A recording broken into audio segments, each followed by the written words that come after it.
The victims' families had waited nearly a year to talk publicly of their anguish. They were sad, angry, and still looking for answers. This is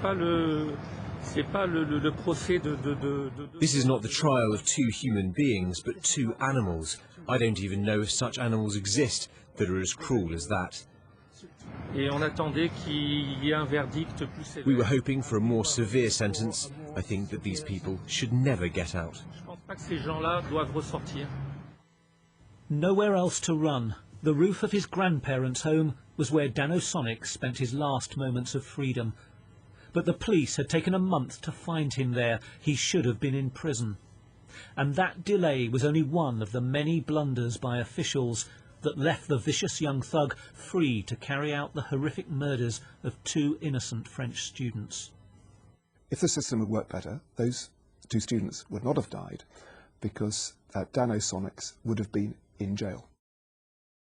Dano Sonics and his accomplice Nigel Farmer were both hard-drinking drug users who blamed each other for the murders. CCTV footage showed them around 5:30 in the morning roaming the streets of South London looking for somewhere to burgle.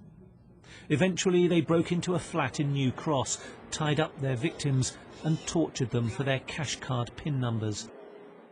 Cameras caught Sonics using the stolen bank cards. The machine swallowed one of them, and that, police believe, prompted Sonics' return to the flat and the prolonged stabbing of the two victims. The day before, the two French students, on a research course in London, were seen enjoying what was to be their last day alive. Laurent Bonomo, who was 23, was stabbed nearly 200 times. Gabriel Ferez suffered 50 wounds. The killers had tried to destroy evidence by setting the flat alight. The images of the bodies have been removed.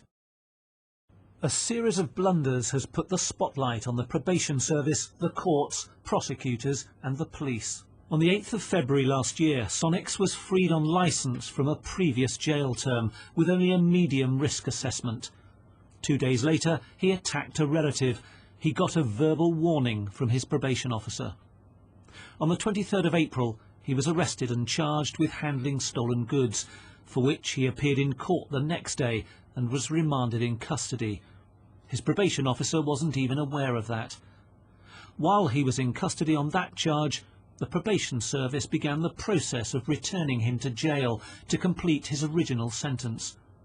But 2 weeks later, magistrates freed him on unconditional bail.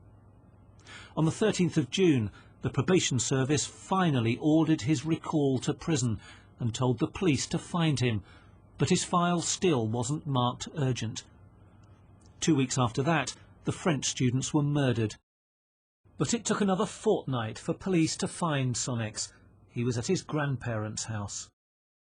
Harry Fletcher from the Probation Officers Union blamed the errors on cutbacks in probation resources. The background to all these alleged failures is a criminal justice system that is creaking at best, in meltdown at worst. The probation service in Lewisham at the time, grossly short of staff, far too many complicated cases, and chasing up warrants has not been, and I don't think ever will be, a priority for our overpressed police force.